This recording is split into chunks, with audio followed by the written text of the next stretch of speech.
all religions that you study always talk about you're going to be around for eternity, whether it's heaven or hell, whether it's karma or whatever, nirvana.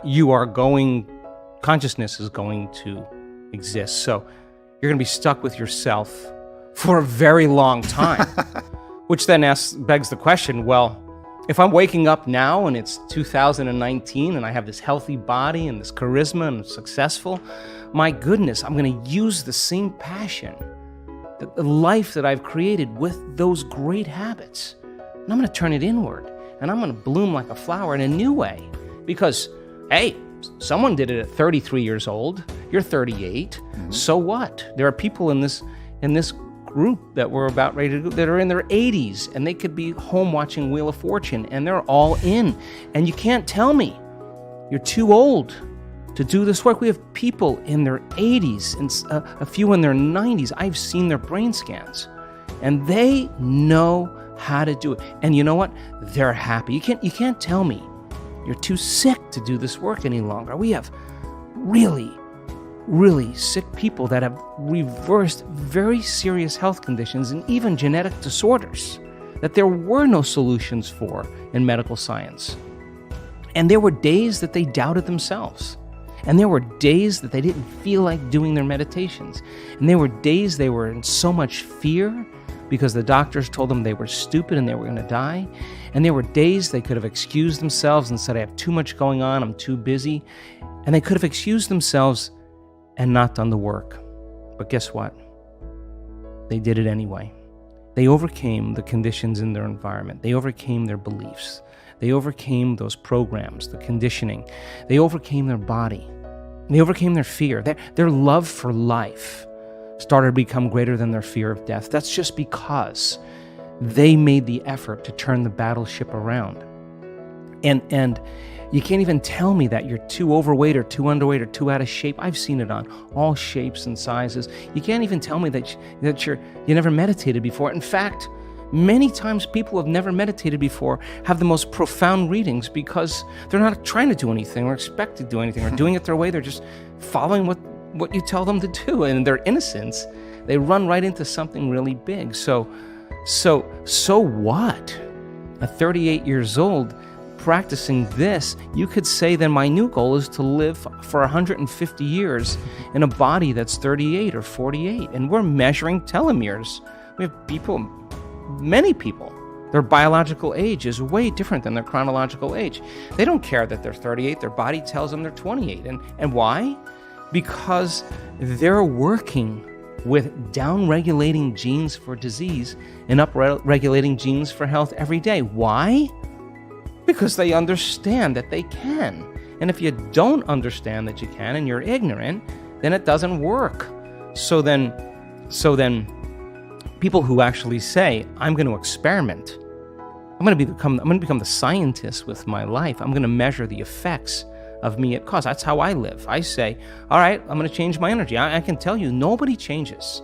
In all the years I've been doing this, nobody changes until they change their energy. And when you change your energy, you change your life. And why not every day, instead of getting up and searching for your cell phone? 86% of the people that have a smartphone, the first thing they do when they wake up is they do their WhatsApp, their text, their Facebook. They take a picture of their feet, they post it on Facebook. Then they do their Instagram, take a picture of their cat, and then they link in and then they check one email, the other email, they check the news, and now their attention on everything known in their life. They reaffirm their identity, and then they go through all those routine behaviors. 95% of them, they're not even present and conscious of. There's just a group of them. Or they're remembering their problems in their past. That's how they start their day. And don't expect anything in your life to change if your environment is controlling your feelings and thoughts. And if your environment is controlling how you feel and think, and I say to you, Aubrey, why are you so upset today? Oh, well, this person is upsetting me. What you're really saying is that person is controlling your feelings and your thoughts, and that means you're a victim to your environment. So to turn that around and you start realizing your feelings and thoughts create your environment, and you start seeing the effects of you at cause, you're going to react less to the people in your life because you're going to understand that you'll be back to the victim consciousness. And when you start seeing that you're creating outcomes in your life, you're going to believe more that you're the creator of your life and less the victim of your life. And I say, the more you practice it, the better you get at it. It's a movement now. I mean, I'm waking up in my dream. I honestly, Aubrey, never thought that I would witness what I'm witnessing in this lifetime. And there's a new consciousness emerging. There's something happening where people are latching on to their own empowerment, latching on to their own unlimitedness. And it's becoming very contagious. So the person, I used to golf a lot with my friends, and I used to say to them, I'm a decent golfer, but I'd say to them, I'm just not good enough to get upset. I'm really not. But I'm going to have a lot of fun, and I'm going to play, and the more fun I have, the better I play. I watch, you duff a shot, and then you start getting angry and frustrated. It's the same thing. Yeah. That's your game is you're gonna make the same mistake on the next swing because your emotion is keeping you in your past. So you got to make a choice to self-regulate or not. And the ones that get right back on, that have ice water in their veins, that can settle down and refocus again, yeah, those are the ones that execute really well. So the person who can't get beyond themselves, it's just a matter of practicing. How many balls do you have to hit? How many punches do you have to throw? How many kicks do you have to throw? Till all of a sudden you start looking forward to doing it. And yeah, I can tell you this because I've been doing it for a very long time. Some days are easier than others, but I'm not going to give up. I'm just not.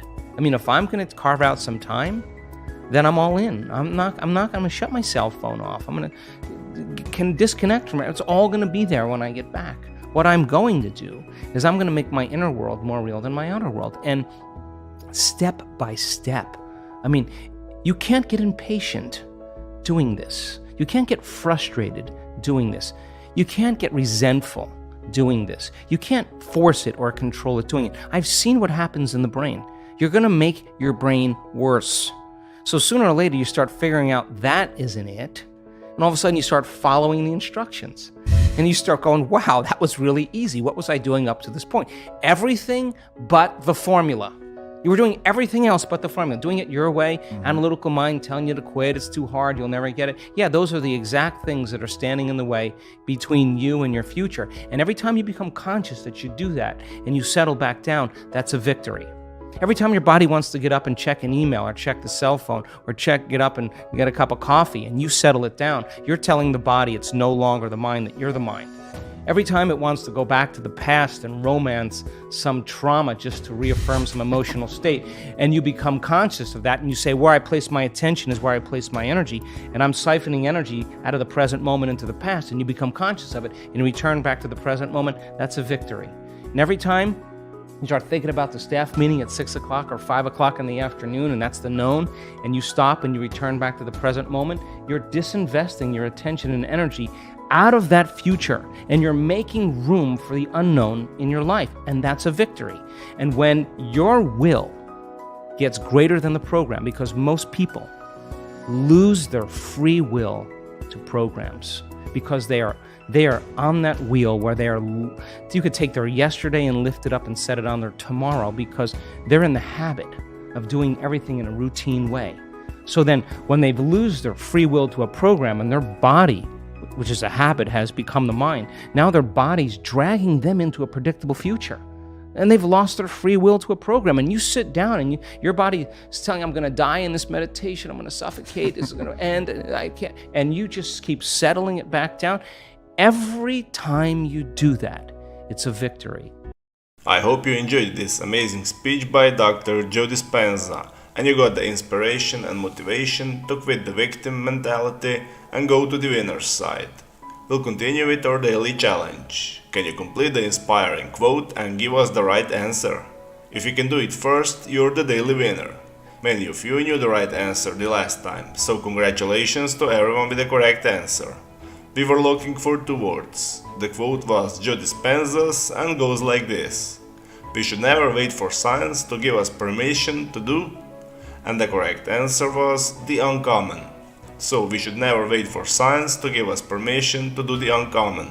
Today we also have the quote that belongs to Dr. Joe Dispenza, and the quote goes like this: "Life is about the management of energy. Where you place your attention is where you place." So we are looking for two words, and I'm sure you will know the correct answer. Write your answer in the comments below the video.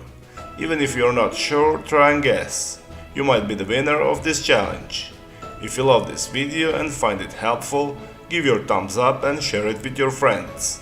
Don't forget to subscribe and hit that bell button so you don't miss my new videos and new challenges. So hit the bell button and you'll get noted when my new video is published. If you really like what we do here and want to support us, you can join our channel and our community for a symbolic fee and get many other additional features. You can do that by clicking the join button next to the subscribe button. Or you can click on the link in the description of this